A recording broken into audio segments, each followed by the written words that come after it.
Whoa.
Hello, hello, everyone.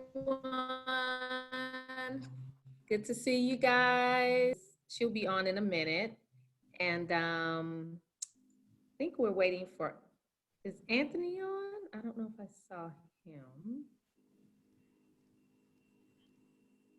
But yes, good to see everyone. Yay, I'm so happy to see you. Rashonda, did you send me another email with a video?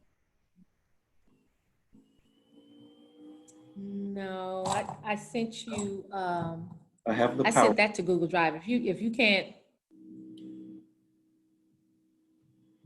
yeah, don't. If you didn't get the video, don't worry about it, Dr. McCrae. We're not gonna worry about it. Okay, I thought you had. I'm not gonna worry about it. I've been. I have the slide, the PowerPoint. Right, and I sent it. I sent the video when I called you. I had sent the video via. You know what? You said you sent it via Google Drive. You said you sent it to Google Drive. So let me. Yes. Let me see if it's in here real quick. Because at first I said email, and then I said sorry, Google Drive. Gotcha. Mm-hmm. Yeah. But either way, it's okay.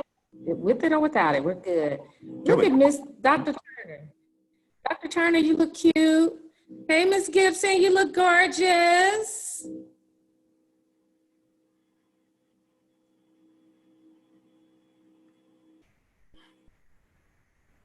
It's okay. I was looking at my Southern email, but it's in my Google Mail. Okay. So, Dr. Turner, if you were talking, I didn't hear you because you're on mute, but that's okay.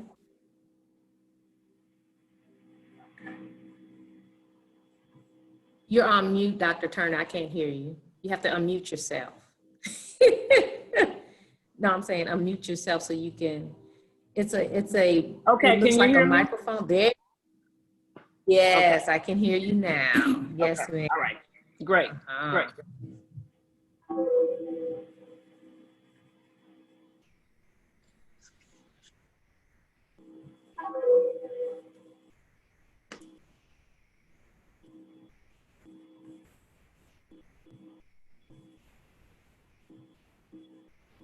Let me.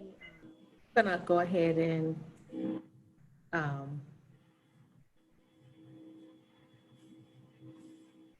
See if I can get Anthony on, see where he is. Hold on 1 second.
I think everybody is on with us now.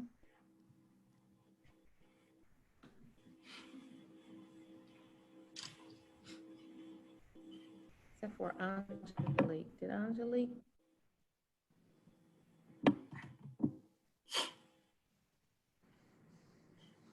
I didn't see Angelique. Oh, yes, I do.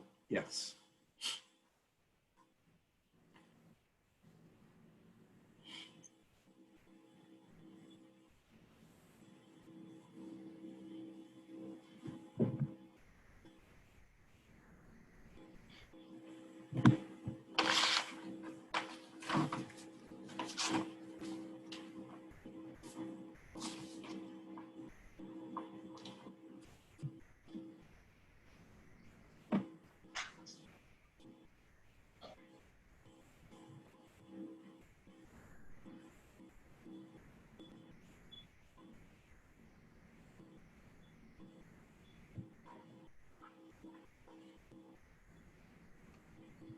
As we're just giving a few more minutes for individuals to sign in, I want to thank you for being here. Just to remind you, once we begin, we will ask that you mute yourselves so that we won't have too much background noise. I do want to tell you that we are going to be on Facebook Live. So when we begin the session, I will sign us into the live section on Facebook, and it'll be streaming on Facebook through the Shreveport Regional Arts Council Facebook page.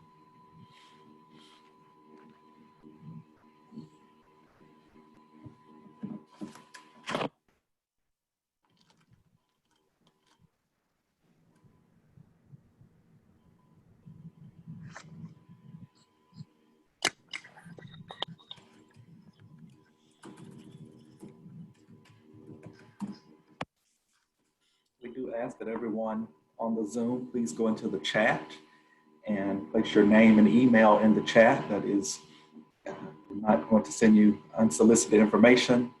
We're just keeping record of who has attended. This project is being partially funded by the National Endowment for the Humanities, and so we do have to report to them on our success.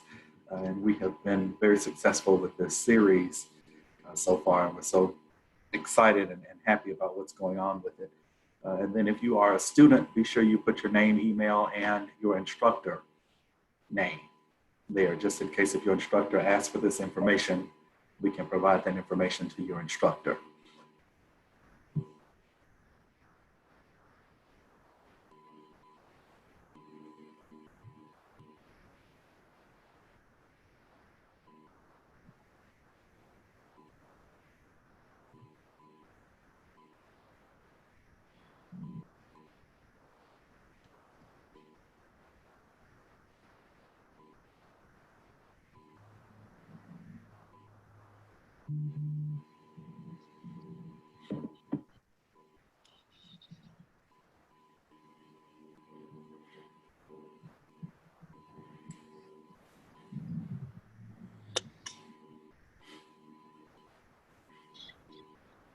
Okay, I've just gotten a message from Ms. Spears that they are having some connectivity issues at the Shreveport Regional Arts Council right now, so we're just waiting on them to get reconnected.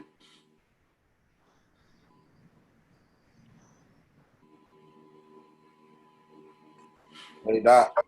So once they're connected, we'll start. Hey, Mr. Moss, how are you?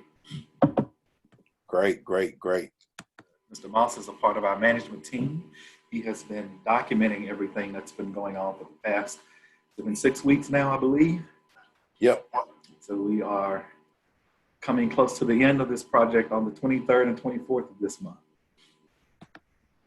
We've been having master classes Monday through Thursday for the past 6 weeks. It's been a great experience. Yes, it has.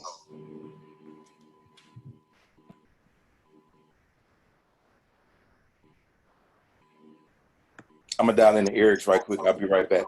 Okay.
Come on in.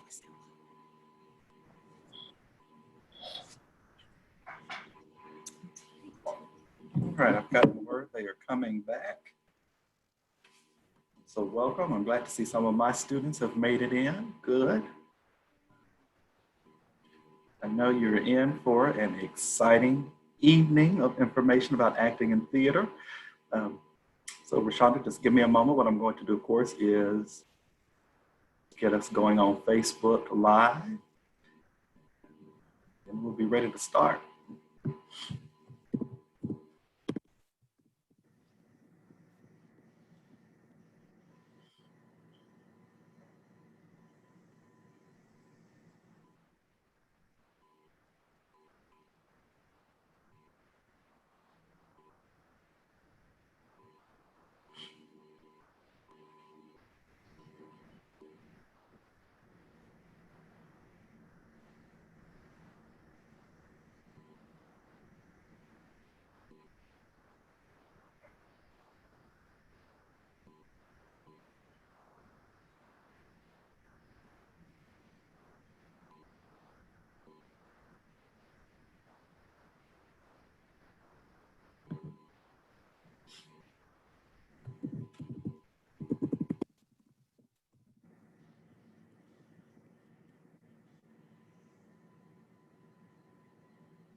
All right, everyone, we are now streaming live on Facebook, so I want us to begin. So welcome very much to this performing arts workshop with Rashonda D. Spears. I'm Dr. Lonnie McCray. I'm Dean of Arts, Humanities, Social Science, and Education at Southern University at Shreveport. But I'm also serving as a part of the management team for Homecoming 2020 Suzzla GSU Artist Reunion. And so this has been a series of master classes that we have been producing each week. It's going to be culminating into two major events on October 23rd and October 24th. So what we'll have is an exhibition, an art exhibition on October 23rd. This is an exhibition composed of individuals who have graduated from either Southern University Shreveport or Grambling State University. They are working artists, and they want you to see their work and to see what they have done and accomplished in the world and want to share that with you. So that'll be on the 23rd. On the 24th, what we have is Rashonda Spears is working on a performing arts work piece for us. And so it is going to be a performance of different individuals, again, who have graduated from Southern Shreveport or Grambling State, and they want to share their talents with everyone. So that's the 23rd and the 24th.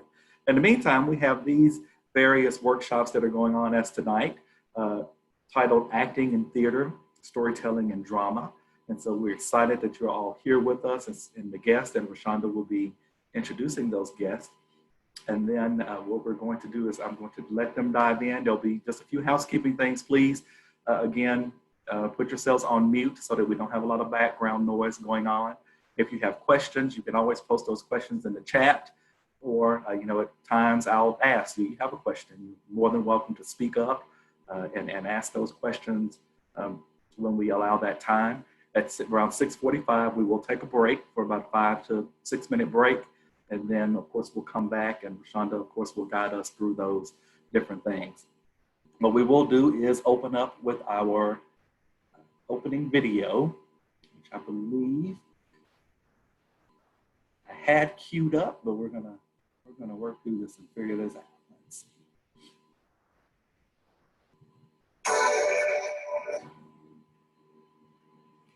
Let's see here.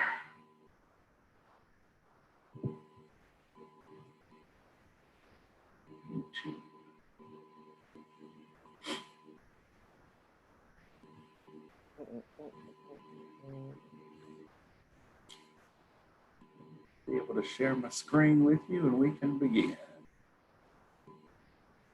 There we go.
All right. So what we have there is our opening video. We've been showing that video at the beginning of all of our sessions.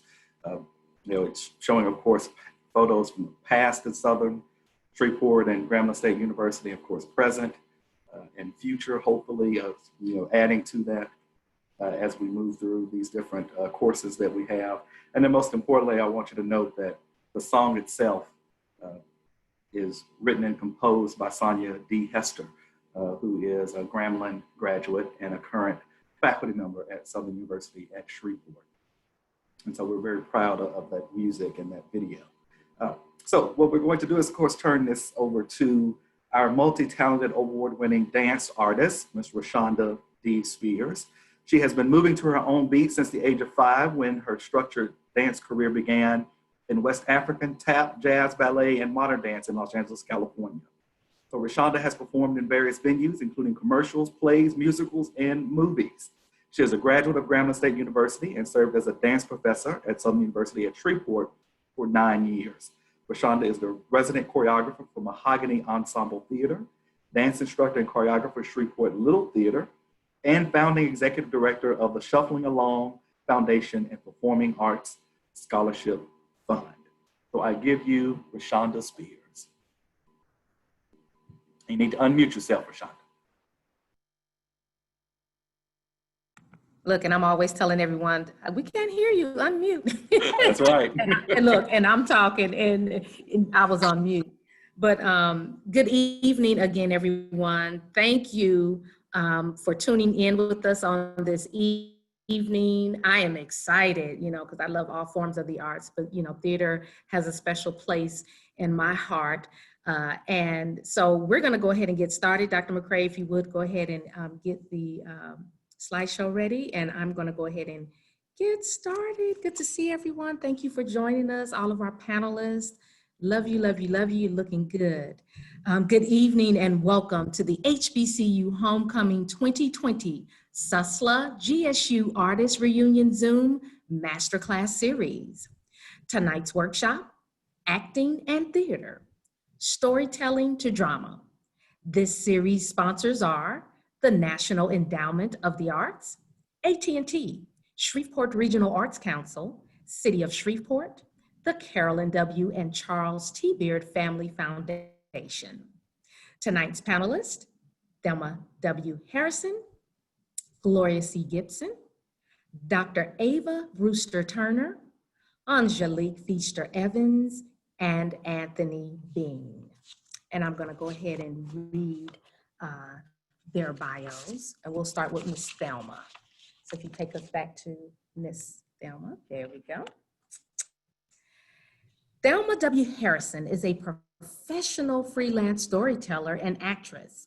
Growing up in Morning Sports, Louisiana, Thelma realized at an early age that she loved stories, all kinds of stories. But it was only after she was a recipient of a fellowship in creative dramatics and storytelling at the University of Minnesota that she knew she had become a practitioner of the art of storytelling. Thelma has presented numerous storytelling workshops for teachers in Caddo Parish and performed her craft at area venues throughout the city of Shreveport.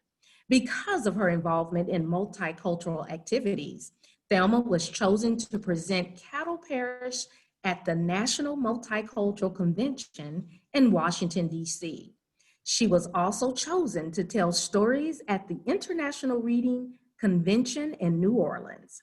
She has been a featured teller at festivals all over the Arklatex, famous for her African folk tales, multicultural tales, humorous tales, and her own personal stories relating to her family and experiences. Thelma spins tales for everyone. Gloria C. Gipson, founder and executive director of the Theater of the Performing Arts of Shreveport, has been in operation for over 40 years, promoting positive representation of African American culture through theater, dance, music, visual arts, history, and literature. Theater of the Performing Arts was the initiator of the African American History Month parade in downtown Shreveport in 1991, and founder of the Black Arts Festival in 1985, which is now the Let the Good Times Roll Festival. TPA has developed and presented cultural arts programs throughout the years and has served numerous youth through their Yazzie programs. TPA participants have had the opportunity to train in all areas of the arts and work with local and renowned artists such as violinist Michael Ward, African dancer Titus Foltso, jazz saxophonist Donald Harrison Jr., and Tony Award winner and Grammy-nominated artist Melba Moore. Mrs. Gipson is a member of New Hope Missionary Baptist Church, treasurer for the Black Arts Coalition in Shreveport. Dr. Ava Brewster-Turnen is the founding artistic director of Upstage Theater Company, an award-winning community theater located in Baton Rouge, Louisiana, established in 2002. Upstage's mission is to serve as a venue to nurture the talents of African-American artists, working collaboratively with established artists to create and develop works that challenges us to see ourselves and our world in new ways. Upstage Theater Company is a 21st century testament to Dr. W.E.B. Du Bois' manifesto. We must have a theater by us, for us, near us, and about us. Dr. Brewster-Turnen is a graduate of Grambling State University, where she earned a bachelor's degree in speech and theater, a master's degree in mass communication from Southern University, and a PhD in theater from Louisiana State University. She has been a public school teacher and has also worked as Assistant Dean of Liberal Arts, Associate Dean of Arts and Sciences, and Associate Professor of Theater in Higher Education. Some of her recognitions are induction into the Augusta, Arkansas Hall of Fame, selected to direct performances for award-winning actress Lynn Whitfield in Baton Rouge, and Ruby Dee in Los Angeles, California. A multi-year scholarship recipient to study with Playback Theater of New York, received the Regional Trailblazer Award from the Southern Black Theater Festival, and Outstanding Directors Award from Louisiana State AACT Festival. Angelique Feaster Evans holds a master's degree in education, is owner of Amply Figured by Angelique, is an award-winning creative powerhouse actress, speaker, author, nonprofit arts leader, educator, and entrepreneur. She shares her gifts, talents, and life's journey to touch, move, and motivate others to shine to their full potential. Angelique imparts her knowledge, insight, and experience to transform lives through candid and powerful mediums of expression.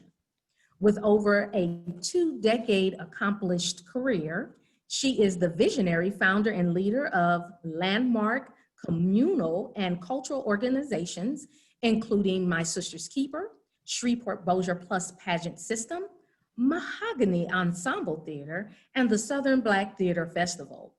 Some of her honors include the 2019 Athena Award honoree, 2014 Top Ladies of Distinction in the area of the performing arts, 2012 Shreveport Regional Arts Council Regional Theater Artist Fellow, 2011 American Association of Community Theater Outstanding Actress, All-Star Cast, Outstanding Production Awards. And she co-starred alongside Taraji P. Henson in the Lifetime television series, The Division. For Anthony Bean, words have always been a passion. While attending John McDonald High School in New Orleans, he founded the Ethiopian Theater with a group of students in the drama club. He moved to Los Angeles in 1983 and continued working with what had now become a professional theater company. Upon returning to New Orleans, Bean opened the Anthony Bean Community Theater and Acting School in a former school building of St. Matthew United Church of Christ. Bean and his company have received numerous awards and recognition throughout its 20 years of existence in the New Orleans area. If you have seen New Orleans youth in the movies and commercials recently, you can bet most of them came out of the Anthony Bean Community Theater and Acting School.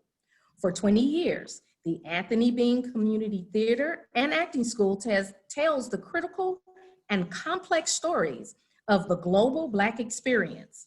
The artist-driven, the International Theater Company is dedicated to preserving the Black theater aesthetic in New Orleans, Louisiana.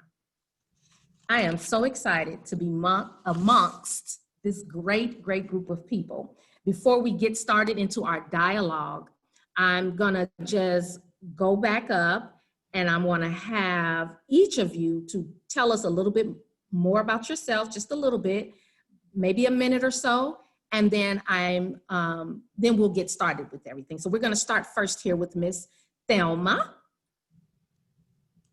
Thank you. You know, home for me has always been Northwest Louisiana. And I'm the fourth of 5 siblings. And I was also the youngest for a while until after my dad returned from the Army. And up comes my little brother. And I didn't take to that very well. But anyway, that's another story.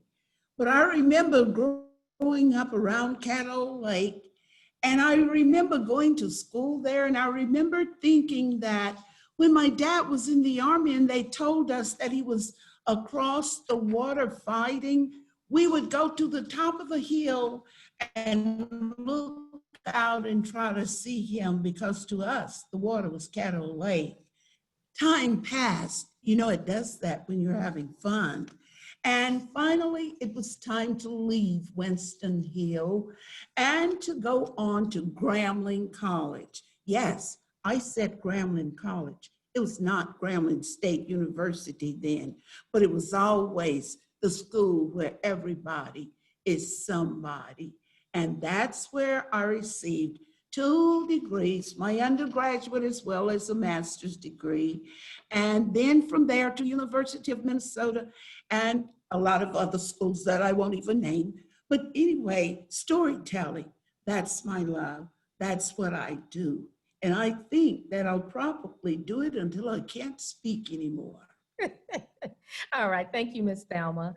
Up next, we have Miss Gloria C. Gipson. Miss Gloria.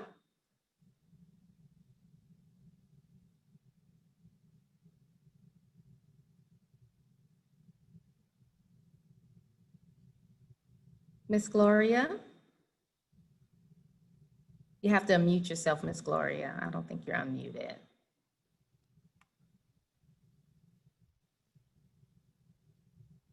Miss Gloria, you have to unmute your mic.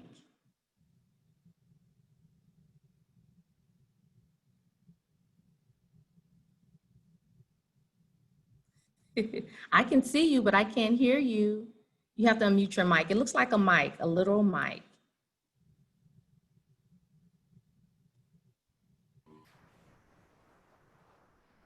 Okay, this is what we do so we won't hold up time. Let's go ahead and go to, we'll come back to you, Miss Gloria, so we can get you unmuted. Let's go to Dr. Brewster-Turnen.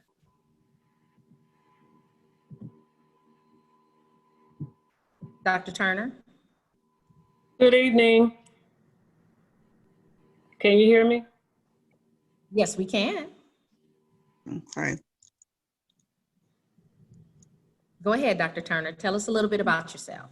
Good evening, everybody. I am Ava Brewster-Turnen. I'm a native Arkansan, born and raised in Augusta, Arkansas.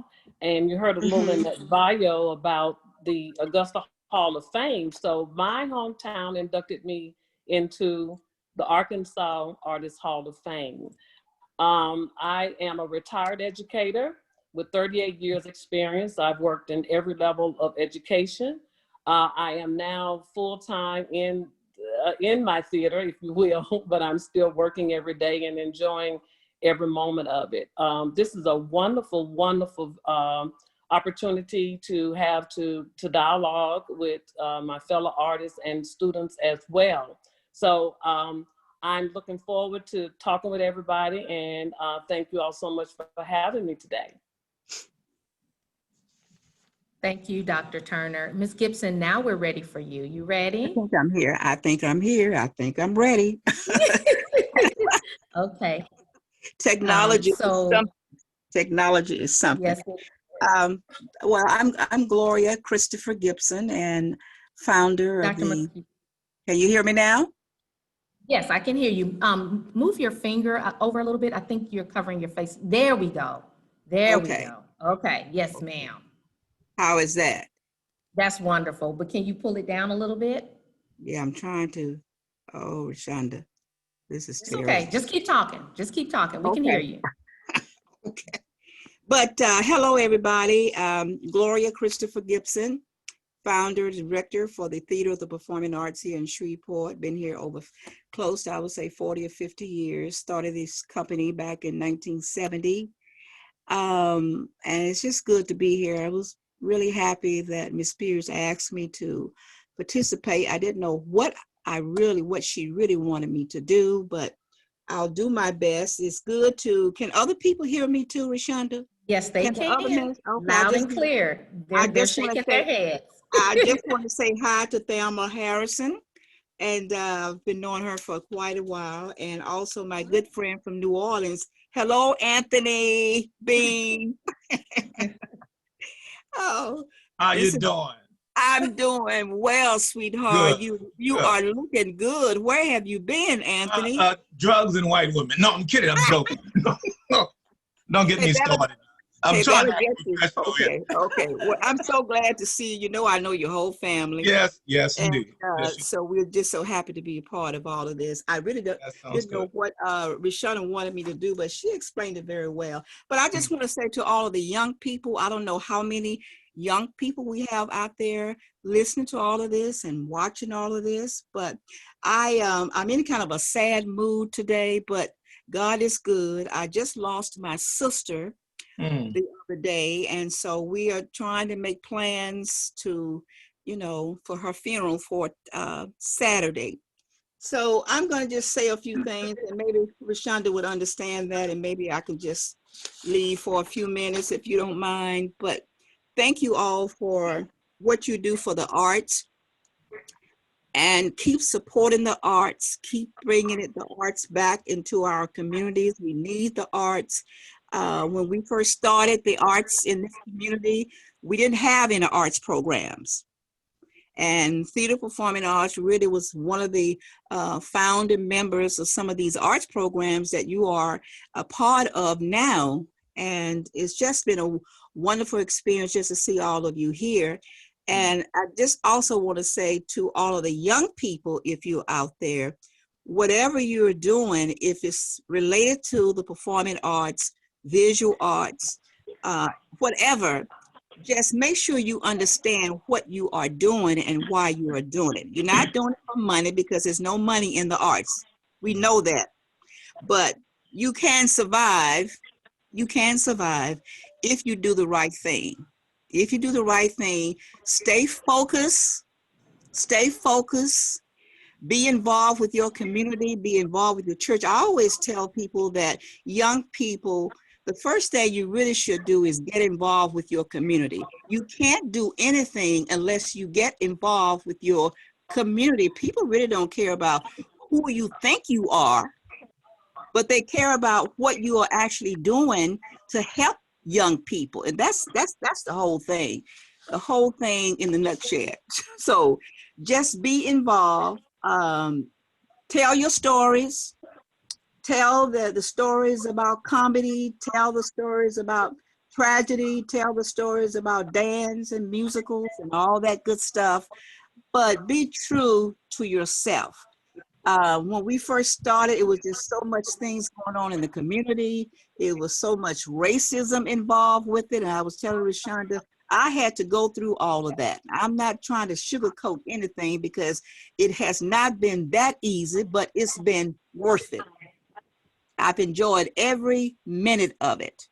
And that's the way you have to look at it, that regardless of the racism, and I think it's going to still be here, and it's still here, and it's been here it was here when I got here, but I'm just happy to be a part of the community. I know my community, I know the people in the community, and that's what you have to do as artists and as young people who are trying to get involved with the arts. Anything I can do to help you or tell you my stories about the arts, please, give me a call. I'd be more than happy. I'm long-winded when it comes to the arts, Anthony. So I just have to bear with me. And if it's time for me to go, Rashonda, I would just, bow out and leave. But I wish you all well.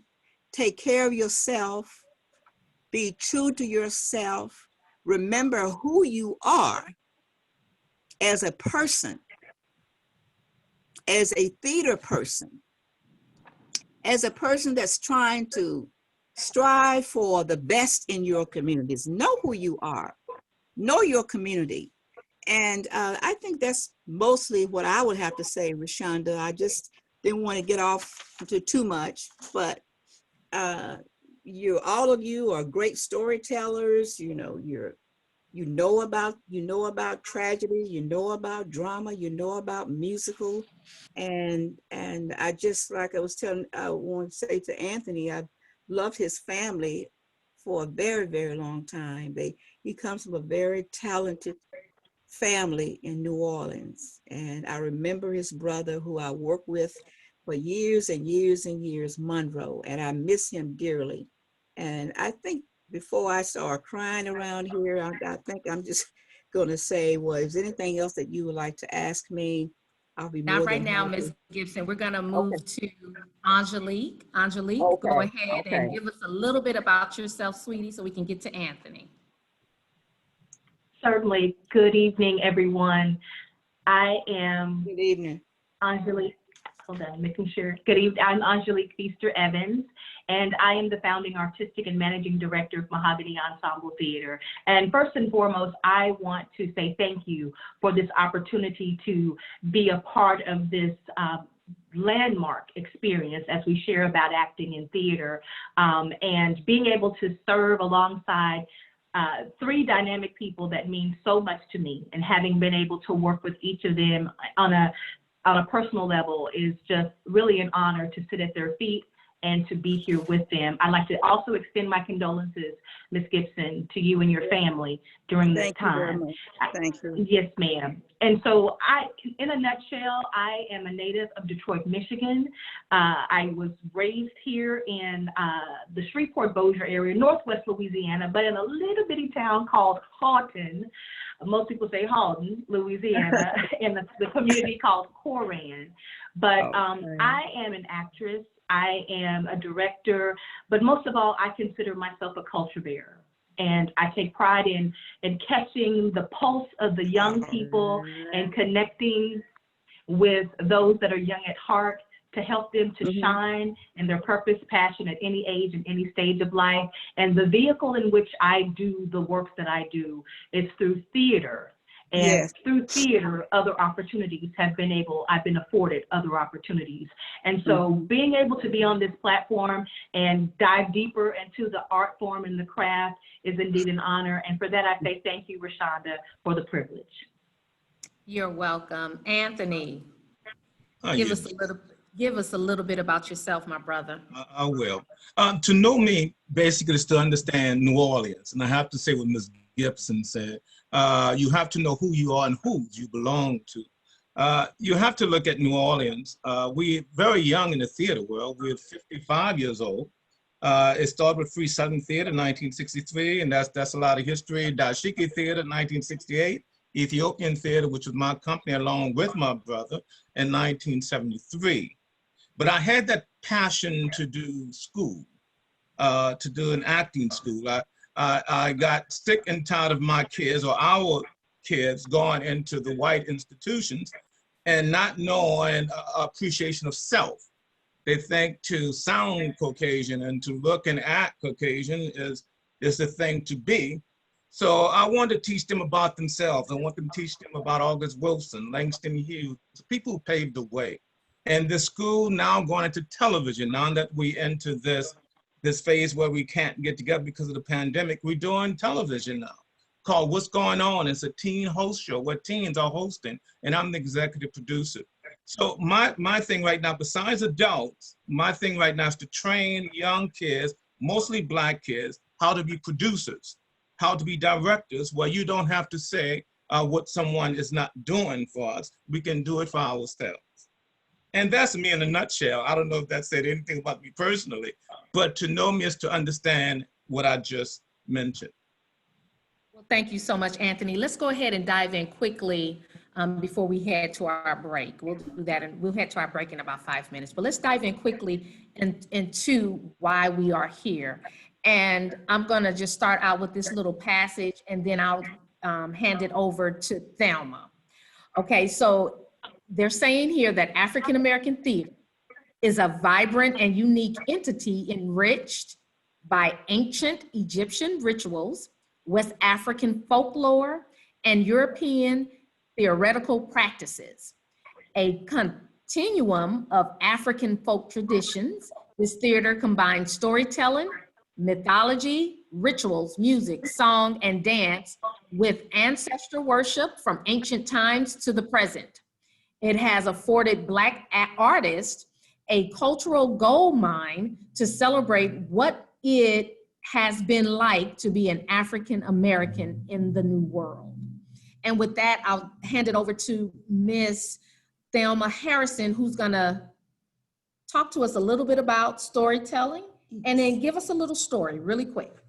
Okay. Yes, you know, storytelling is probably, and I would not even say probably, it is. It's been around for a long, long time, and it is the oldest art form known to man. It goes way back to biblical time. And if we were to look into our Bible, you'd see that there are so many, many stories there. And then we look at the times for when the cavemen were here. There were drawings on the walls of the caves, and all of these were forms of storytelling. And then from there, we go on to the Middle Ages, where men were going from castle to castle, the troubadours and the minstrels, and they were telling stories to all of the people who lived at that time.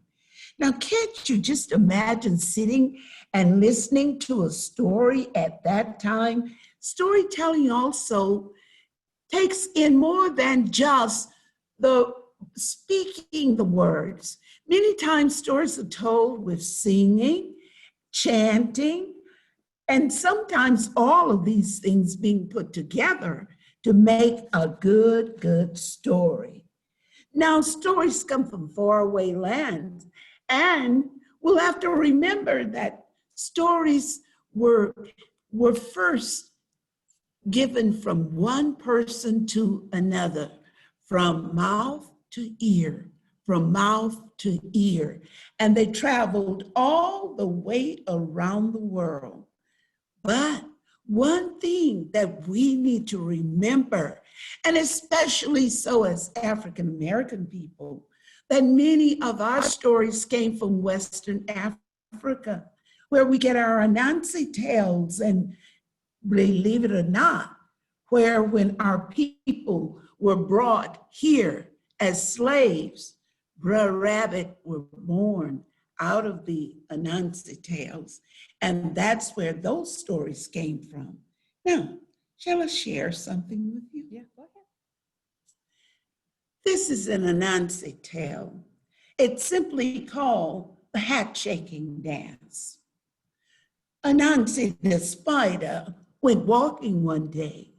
He was walking, and he heard his wife call him, Anansi, Anansi, come quickly. Anansi ran back through the woods, and there was his wife sitting there crying her eyes out. I got word that my mother is sick. I have to go to the next village. Oh, you go ahead now. Go ahead and see about her. I'll come later. I'll take care of things here and I'll be right over. But you must remember, Anansi is a trickster.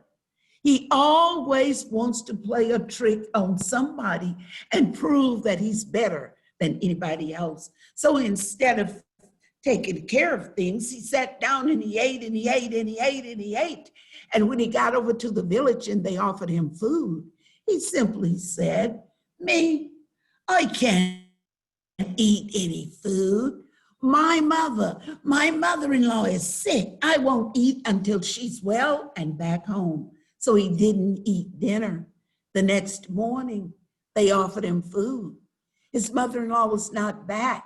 He refused it, but he was getting awfully hungry. Lunchtime came. He went for a walk down in the woods, and he found where someone had left a big pot for cooking beans down in that wooded area. He found beans and he dumped them into that pot. He cooked them up really nicely, and he took his hat from his head and he held it like a bowl and he filled it full of steaming hot beans. But he heard someone calling his name. Anansi, where are you?" He couldn't let them see that he was sneaking off and eating. Oh no. So they were coming closer and closer, and he took those hot beans and he put that cap back on his head, and they were burning him so badly until his feet started to move. He danced and danced, and they said, "Anansi, why are you dancing like that?" "Oh, in my village, this is what we call the hat shaking dance. And it's a festival that's held at this time." But he danced and danced, and the beans burned and burned, and the people would not leave. Finally, Anansi had to take that hat from his head, throw it off, and the beans came all down his face.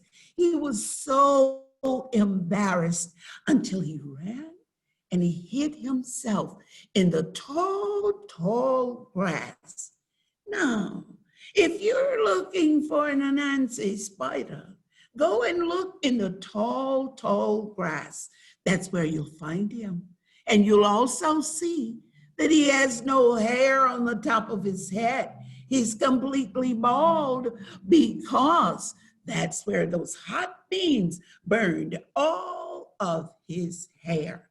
Now, that's my story, and I'm sticking to it. Love it. Okay, so let's jump in. Let's start with Dr. Turner. Talk to us about our origins of Black theater and where we started.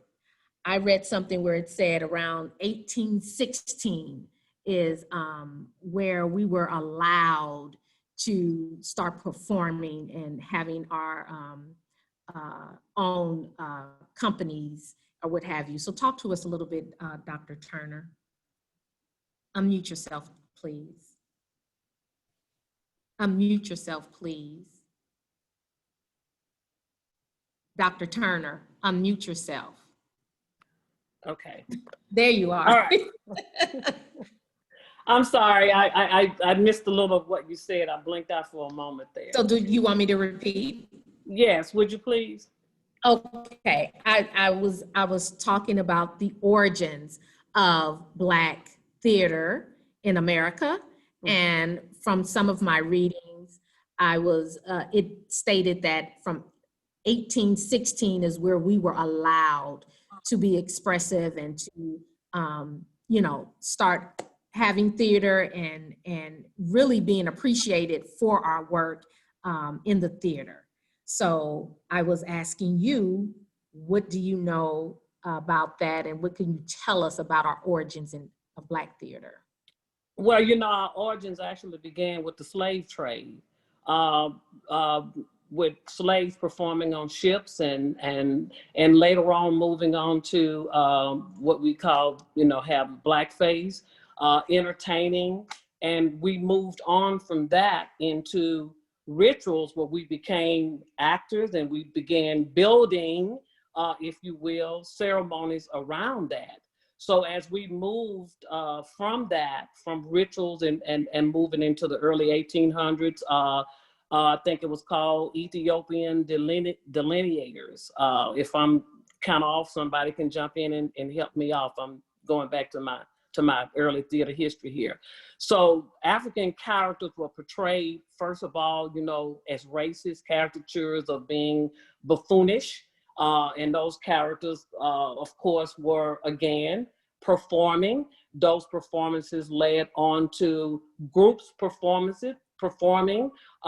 So thereby we began to perform and into our own theater, becoming Black theater, if you will. Early on in the 1800s, of course, you know, we were not allowed to perform. We traveled in all of the circuses, on wagons, and traveling through different towns. And what I'm trying to build here, as we were going, we were forming theater. We were becoming actors. And from that, we began with our troops. We can go with West India, Mr. William Henry Brown, beginning with the African Grove Theater, who performed Shakespearean plays, on into when African Grove Theater, help me out, Anthony Bean. The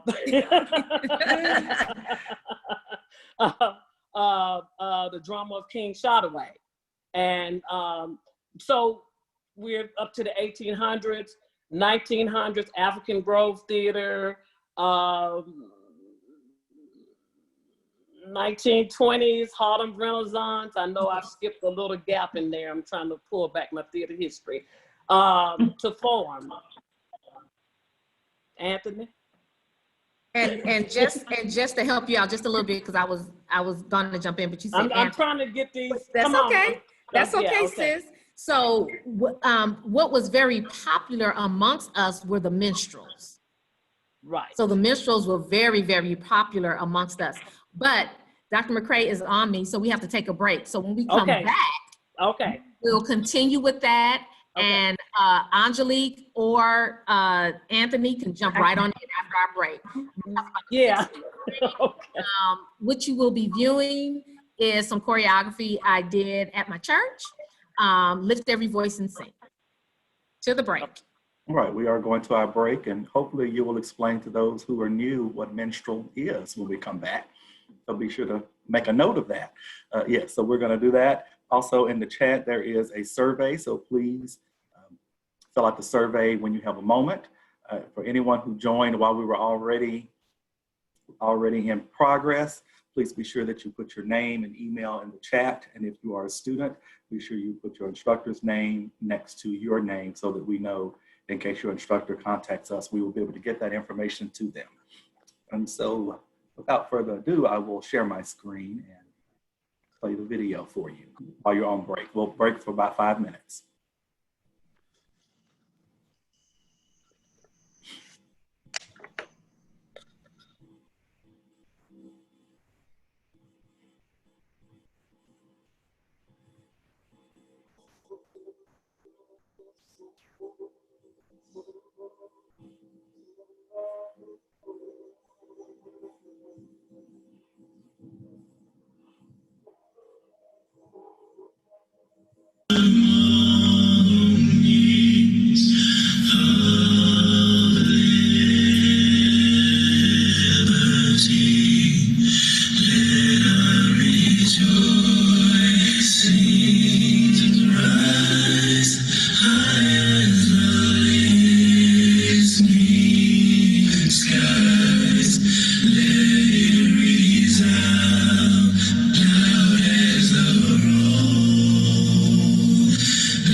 Sing a song.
All right, we are back, and we are going to jump right back in.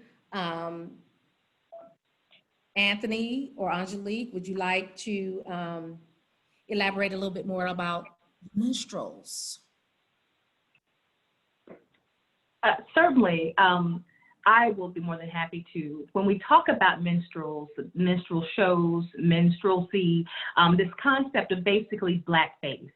And it originated with white performers actually blackening their faces to create these stereotypical images or caricatures of African Americans, whether it was through song, through dance, through, you know, the mimicking of their dialect and language. That was where it started from. And so when we think about the formation of African American theater in the Americas, we have to realize that the formation of African American theater, as you mentioned, Rashonda, started 50 years after the formation of American theater, which was about 1721. So about 1817 was the formation of African American theater. And so there was a time where minstrel shows were primarily done or produced by white theater companies. And then there became the evolution of African American performers actually blackening their faces to kind of, in some ways, they countered the racial stereotypes as related to what was being depicted from white minstrel shows. But this form of theater was, in fact, something that was very prominent in the early 19th century as related to American as well as African American theater. Of course, it eventually, near the late 1800s, that particular form of theater, for lack of a better word, it kind of decreased or, phased out, which is a good thing. But I will say that we found that many of the African American performers of minstrel shows, they still found ways to counter those stereotypes by addressing or depicting political or, issues of the time. So yes, white audiences may have been coming to make fun of the depictions of those different characters, but those actors still maintained a level of dignity as it related to how they went about, portraying. The turn of the century, many American theaters did not believe in the early 1900s that African Americans could actually produce, can maintain, and can operate their own theater companies. And as Dr. Ava Brewster-Turnen had mentioned, the most popular African American theater, or the first, I would say, was the African Grove Theater. And so even though it was very successful, it was not as long-lived as it could have been. And so they had to be really creative about how they were able to attract audiences to come out to see them, because it's almost like their success became the root of their demise, because we found that white theater companies and organizations started to find ways to eliminate their audiences and present barriers to that company being able to present their productions, over time. And so I will say from the African Grove up until the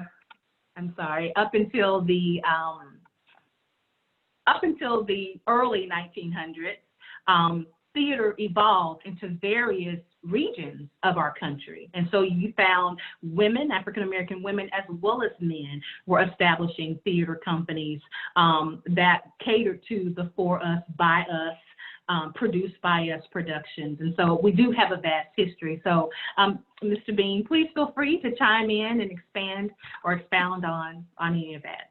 He's listening to you, Angelique. He's not trying to say. I'm listening. No, now, and I want, because I'm more interested in protest theater, but go ahead. Oh, no, okay. Please do. Please yes, do. Absolutely. And so I'm just kind of referring back to that area. This is my sweet spot. So I will certainly say my passion is African American theater. I believe that the maintaining and the advancing of our genre is important on so many different levels. And we're finding that out even today, how there is this yearning and this desire to want to learn more about our stories, our lived experiences in ways that can help inform as well as form our, cultural identity, our future choices, and how we seek representation as well as authenticity, both on and off the stage.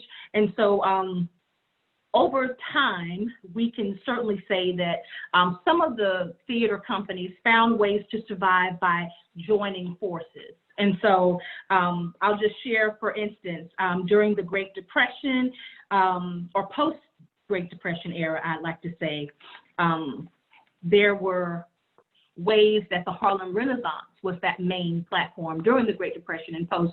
Harlem Renaissance was that vehicle, as Dr. Brewster-Turnen shared. But in various regions, like in Chicago, we had the first Black theater started in 1905, the Peking Theater.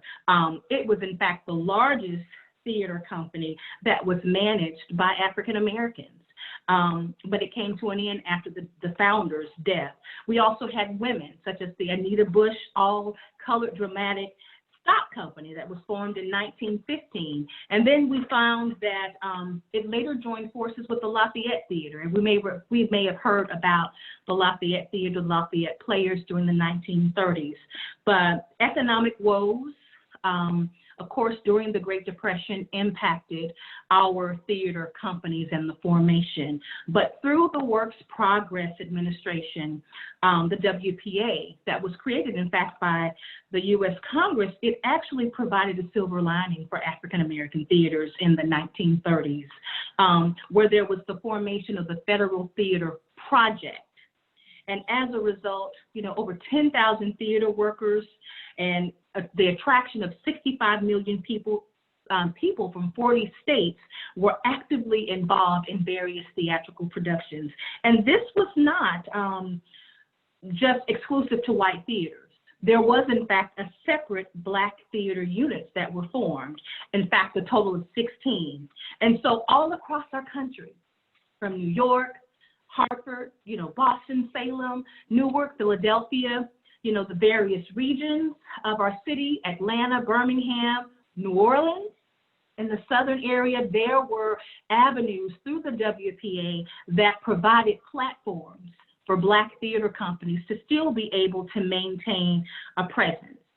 Now, unfortunately, this only lasted for about 4 years. But what it did was it empowered Black theater performers, producers, directors, and it gave us this sense of self-determination that provided hope for the future formation of Black theater companies across the country. And as a result, we found that the American Negro Theater in Harlem was formed in 1940. And then, of course, we know that there have been so many others that we know of today, such as the Negro Ensemble Company, the Free Southern Theater. I think Mr. Bean had mentioned that there in New Orleans. The New Federal Theater, so great such as Louisiana natives, our beloved Douglas Turner Ward and Woody King and Baba John O'Neill, rest in peace.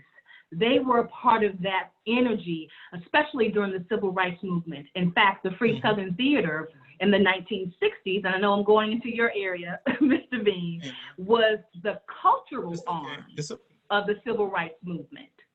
And so that's a powerful thing to know that birthed right here in the state of Louisiana, the Free Southern Theater was recognized as the cultural arm of the movement.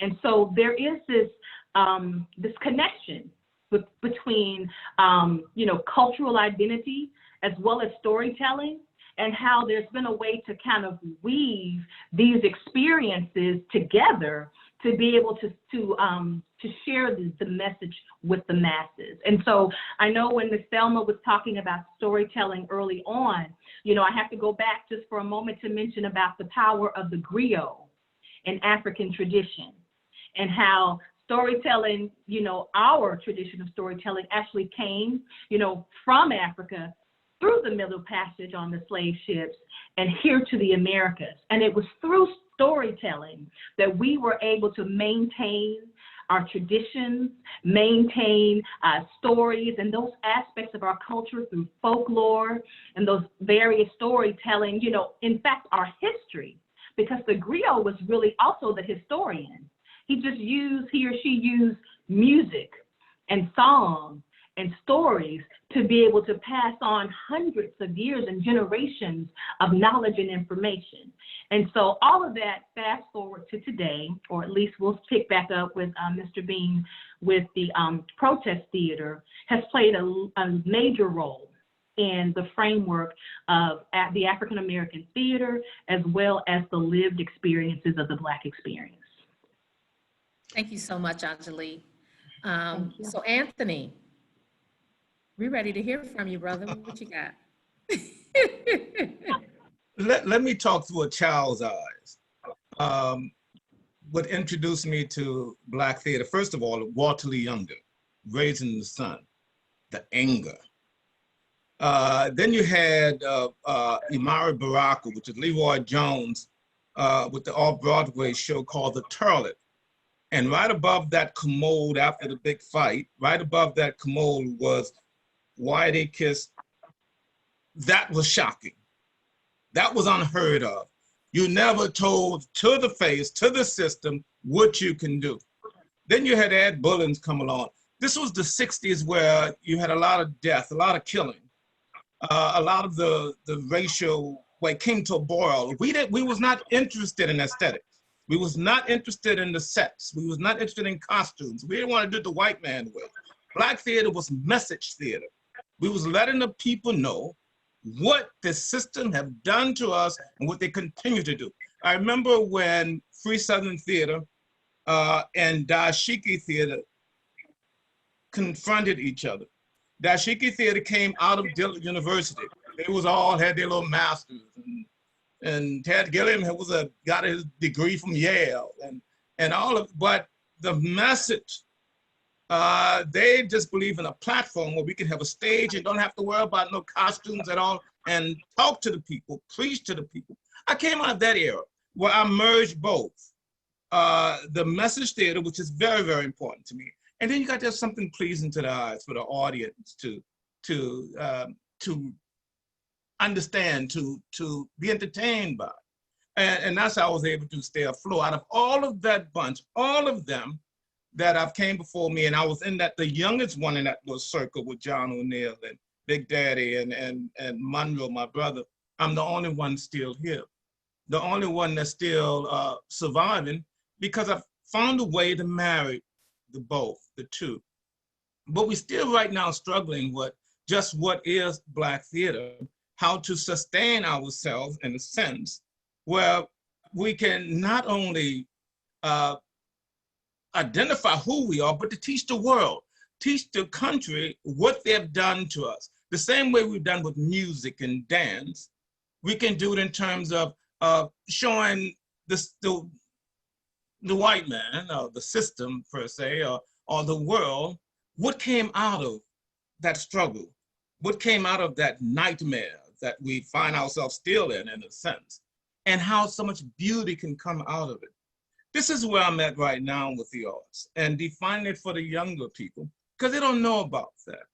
History is well and good and wonderful, but we got to have a survival technique. A survival technique of how we can continue this where we can still be true to ourselves. And this is where I'm at today, but I love all of that. Angelique, you're beautiful. No, literally. No, but anyway, you're beautiful. I love your history. But we got work to do. And I love this kind of format.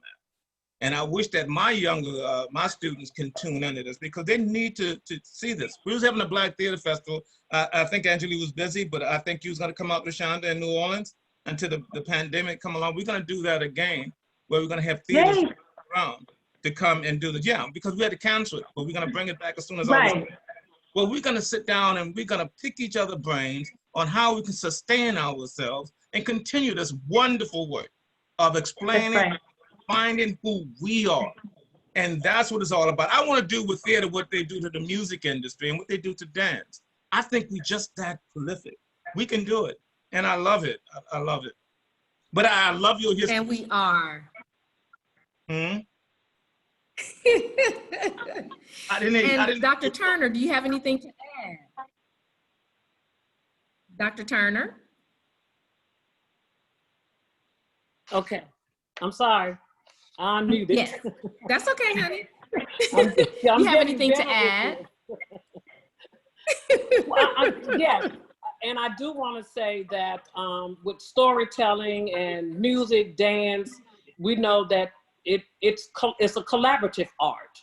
Absolutely. Everything, it's a beautiful gumbo. It's a pot, and it's Angelique. Yes, Angelique. Yes, it's beautiful because Rashonda with the dance, with vocals, with music, with poetry, with storytelling. And I had an opportunity to study 2 summers in New York with playback theater. And I had an opportunity to meet the founder, Jonathan Fox, during Hurricane Katrina. And he was traveling the Gulf Coast. And he said, you know, I think what has been lost in all of this is our young people, because they have stories to tell and how they were affected by Hurricane Katrina. And so he came to my theater and he did 2 shows of playback. Playback is improvisational theater where stories are taken from the audience and they're played back on stage by actors. It's beautiful to watch it unfold. And so this is a part when we're talking about the arts, it is collaborative. I want to just keep saying that it is collaborative. And for those of us that are taught in the school system and higher education, if you've taught anything in the arts, speech, it's collaborative. It's with theater. You know, it helped those students who are sitting in the back of the class, and I have some students that are listening to me now and they know, you know, this class helps them to rid themselves of stage fright, of shyness. Students that you never thought, oh my goodness, I didn't know that you could do that. I have some students in New York right now. I have students in Washington that have formed their own theater companies that are doing well. Had an opportunity to have my students when I was at Wiley College to be a part of the Great Debaters. Wonderful experience. So it's a collaborative art. And I was listening to Anthony and Angelique talk about the 60s. We talk about, you know, theater of social change. And what we're seeing, we're bringing these stories. We have students that are writing. We have people that are writing. We're listening. And we're bringing those stories from the stage to the page. And this is, I mean, from the page to the stage. I'm sorry, I get excited. We're bringing those stories from the page to the stage, and all of us have stories to tell. And as these stories unfold, we bring them to unfold them under the lights and to tell those stories. And I love storytelling. I've implemented my Red Stick Playback Theater here in Baton Rouge. And as soon as we have an opportunity, as soon as we got started with playback, the COVID stopped us. So we will be bringing those stories from the audience, and it's a beautiful, beautiful, beautiful opportunity to listen. And you can see those stories unfold on stage. So all a part of that theater, collaborative art in a nutshell. Does Ms. anybody, Gipson. can I ask a question? Does anybody know how many African-American theaters? I know according to American Theater Magazine, there's 82 African-American theaters in this country. I know 20 years ago, there was 300 and something. Yes. Does anybody know the exact count now? I know we drained it. It's expensive. But. Right. Go ahead. We are about at the last count that I had, because I'm working on my dissertation that kind of touches on Black theater, specifically women in Black theater. But the numbers, I combined 2 listings, and it was about 101 currently African-American theaters in our country. And as you mentioned, the numbers have significantly declined since the 1970s. Yes. So during the 60s and 70s, when we had the Black theater movement and the Black arts movement, there was this big, and as you all know, you know, there were so many formations of African-American theaters during that time. But since then, we are right at 100, a little over 100 remaining African-American theater companies, which reminds me of, as we know, August Wilson's quote, that Black theater is vital, it's just not funded. Right. And so because when we lose funding, we find ourselves faced with either closing, which is what you touched on, Anthony, about sustainability. We have to, now more than ever, especially with COVID, we have to find ways to maintain some level of sustainability, relevancy, as well as how we have to pivot to be able to, you know, maintain our position or place in, you know, today's times under these circumstances. Ms. Gipson, would you like to add something?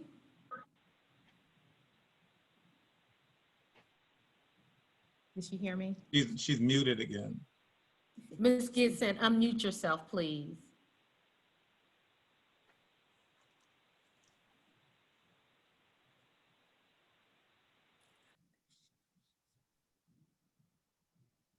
That's okay. We'll keep moving. So while we're here, why, and we said it already, why it's important, but I want to hear it. I want to hear a little bit more.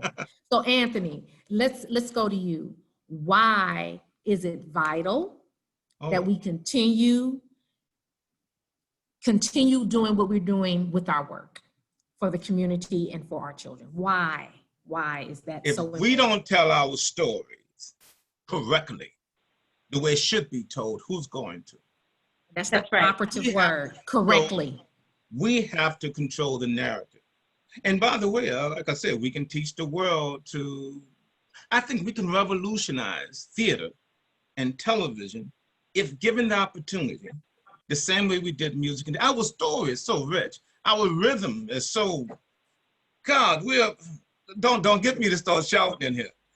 And if we can just capture our melanin and our rhythm and then put it into boy, we'll sell out. I'm getting excited, Anthony, because when we talked about West African dance, because that is what I opened up with was rhythm. Yes. I had the drum and so I'm just I'm bubbling telling you, over. the whole world is interested in blacks in America, the African Americans in this country. They're interested because they're waiting for the latest, our kids do TikTok. They're waiting for the latest dance, the latest song. And I tell you, we have this kind of thing going that if we can bottle it into Broadway, into television, I mean, where we can control it, where we can be executive producers, even white folks have to pause and say, look at this. Oh, yeah. Of course it's vital. And let me also mention too, we talk about sustainability. I want to say this, and my passion is with kids too, so I'm not going to say get kids, but parents and people will give to children programs. They will fund. They will not fund grown folk. They say get a job, so they won't fund grown folks doing theater. My funding for the grown folks come because of the children program. So you have to embrace the young people, the teens, empower them, give them things to do, and you'll have money to fund August Wilson's and all the other shows. And that's what we need to do. That's what we need to, uproot anyway, is our children. And also children grow up too. So yeah, they grow up. They're gonna become adults. Then you got to kick them out and get more, just So we need to really take hold and grab our youth. We got to get the youth. Get them started early, not when they're 12. We want them before they're 12. Early. I take them at 6. Yes, start them early. Dr. Turner. Go ahead. Go ahead, sis. I was just going to piggyback off of what Anthony talked about with the young people. As you know, we had a good decade of young people with Mahogany that literally started from elementary all the way to high school. Now, they have graduated from Howard in musical theater. We have some that are now, the associate director for the Tina Turner musical on Broadway. We have, what the world knows as Willie Jones, but we know a Miss Trey, who started out with X Factor, and he's worked with other companies, I think with TPA, Theater Performing Arts, as well as Mahogany. But I said that to say the seeds were planted at a young age with our young people. That's right. And because we don't have a physical home, we had to train, rehearse, perform, feed them everything that they needed, all in one experience. So it's through the youth. And you're right. I have learned that through the youth productions, we will sell out. We will have standing room only. And through those productions, that's certainly the vehicle to do the other main stage, adult performances and et cetera. So you spoke a word when you said that, Anthony. But you mentioned something. You said you will sell out. Now, grown folk theater, you'd probably have 5, 6 people in the audience. You're right. You're gonna get Papa and Mama and everybody to come see. Right. So you're absolutely right. You'll sell out with the young people. The grown folk, they want comp tickets. I love it. And so Ms. we Gipson. have the challenge. Oh, yeah. I'm sorry. That's okay. I'm trying to give Ms. Gipson some Yeah, time. go ahead, Ms. Gipson, can you unmute yourself? We want to hear from you.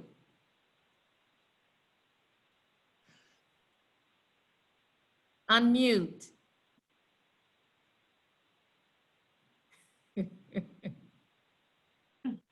All right, go ahead, Angelique, and then we'll take it. We'll give it to Dr. Turner.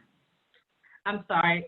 I got so excited I forgot what I was gonna say in that moment. My apologies. Go ahead. Keep moving. But I want to assure that Black theater continue in New Orleans. If something happened to me, and normally 9 out of 10 of the director leads pass away, cross over, the whole theater company stops.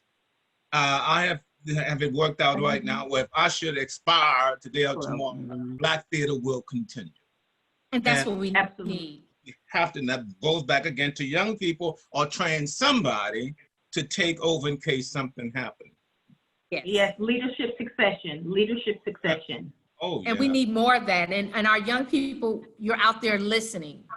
Do not think you're too much to sit at the feet of anyone. I'm almost 50 years old and I still sit at the feet of a number of people. Yes. So you have to still sit at our feet and learn from us before you jump out there, you know, because there's a lot to learn before you jump out there. So sit up under someone's feet or a couple of people's feet.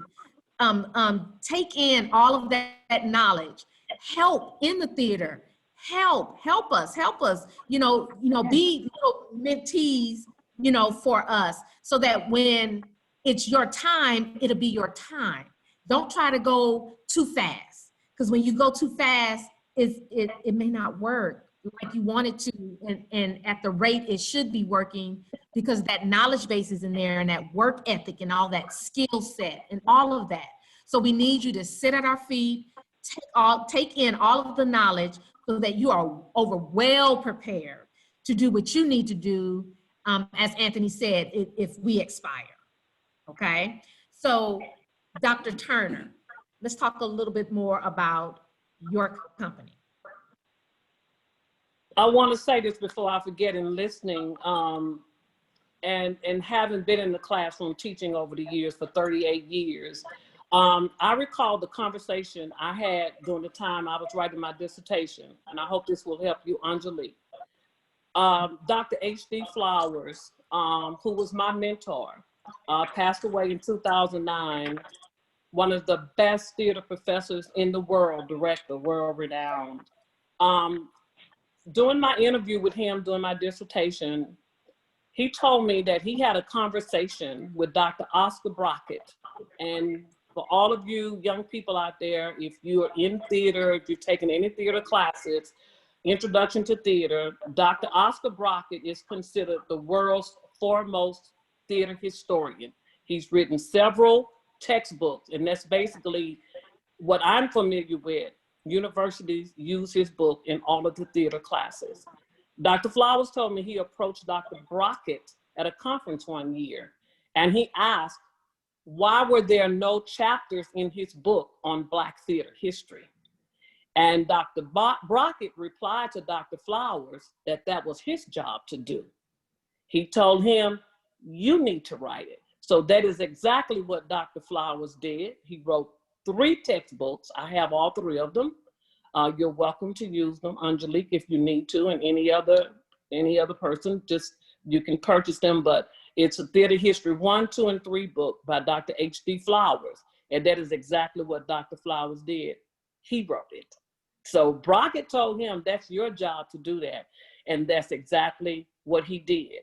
And you're mentioning Rashonda, when we were coming up at Grambling in the 70s, there were no Black theater companies for us to go and intern, to study under. And you know, Judy Mason was my classmate.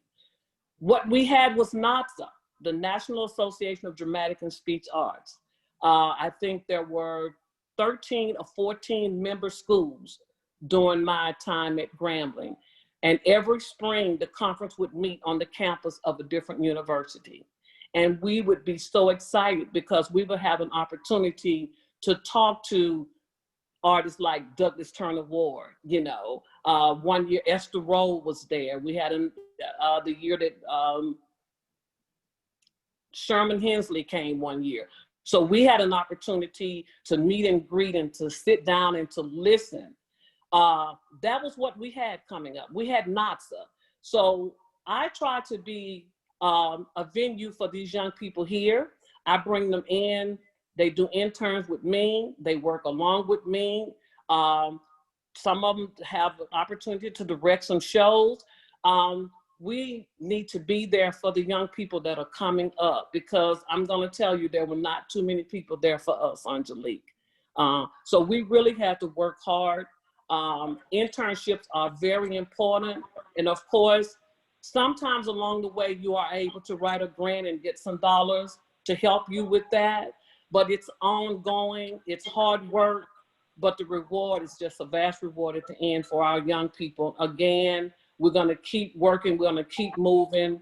Black theater is important, community theater is important, and we're bringing everybody in to be a part of what we're doing. So we have to wrap up because we are out of Okay. time, guys. But this Okay. is what we're gonna do before. I know, know. right? Because I'm so excited. But before we close, let me get each of you to talk to our community and to our students and tell them what they need to do in order to continue this big, huge circle of theater continuing. So Miss Thelma, go ahead.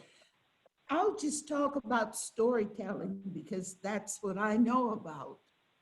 I'd like to say that storytelling has been around and it has lasted all of this time. So why let an art form like that just die out? So what we need to do is to just, as you've been saying, tell your story. Let your story be one that you get up and let people know what it's about. And for you to just go ahead and try your best to give what you have to give, and to make sure that you use your talent in the way that you use it. And it's good to study under other people, but remain true to yourself. Don't copy other people. Be your own person in the way that you present. All right, Dr. Turner. Unmute yourself. There we go. You're unmuted. Okay. All right. I'm sorry. I'm getting better with this technology, I tell you. I am. I think I summed up everything. Young people, if you're listening, if you're interested in the arts, it's okay to ask questions. Don't be afraid to ask questions. Don't be afraid to go to Mr. Anthony Bean in New Orleans and visit him, to visit Miss Angelique Feaster Evans in Shreveport. We're here for you. Oftentimes, again, there may not be dollars available for you, but the knowledge is vast. Thank you. All right, Mrs. Evans. I have to start by quoting the late great actor activist Ossie Davis, that once said that any form of art is a form of power. It has impact. It not only moves us, it makes us move. And for individuals as well as our community, the most important thing that we should understand is that the survival of African American theater is basically dependent upon our engagement.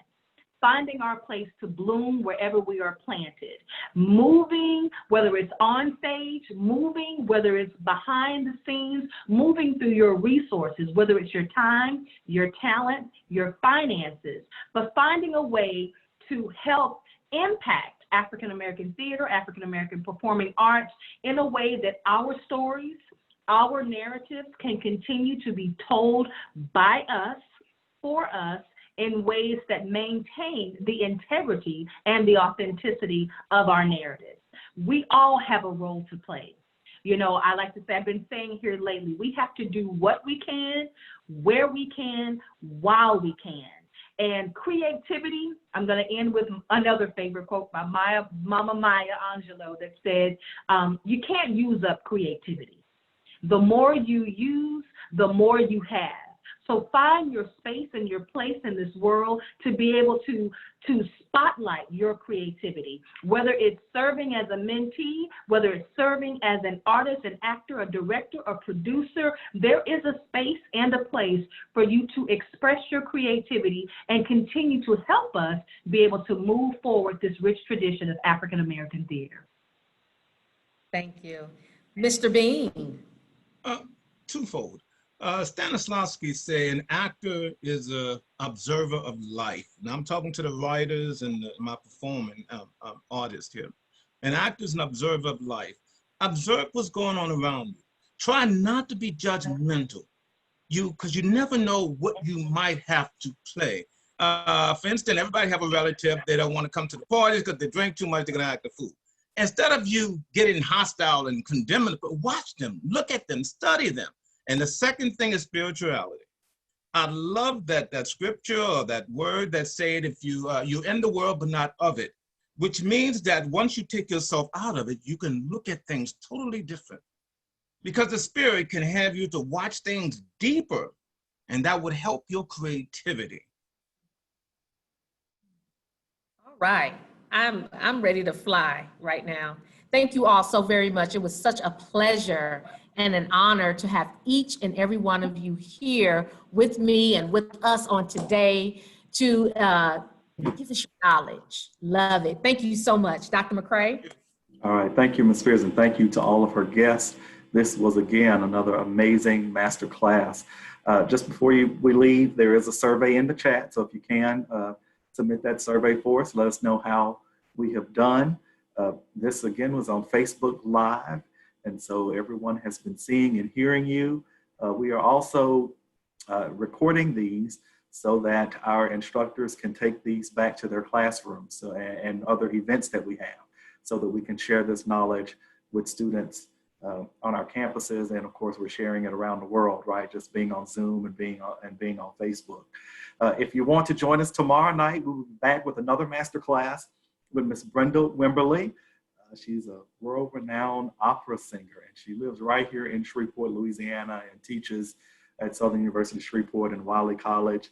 And she is going to be discussing what is opera color noir, a salute to 5 African-American prima donnas. So I know she's going to be talking about the individuals who have influenced her life and her career. So again, thank you all very much for being here. We appreciate you, I appreciate you, and have a blessed evening. Thank you. Thanks, everybody. Thank you. Goodbye, Thank everyone. you. Thank you. Good night, everybody. Good night.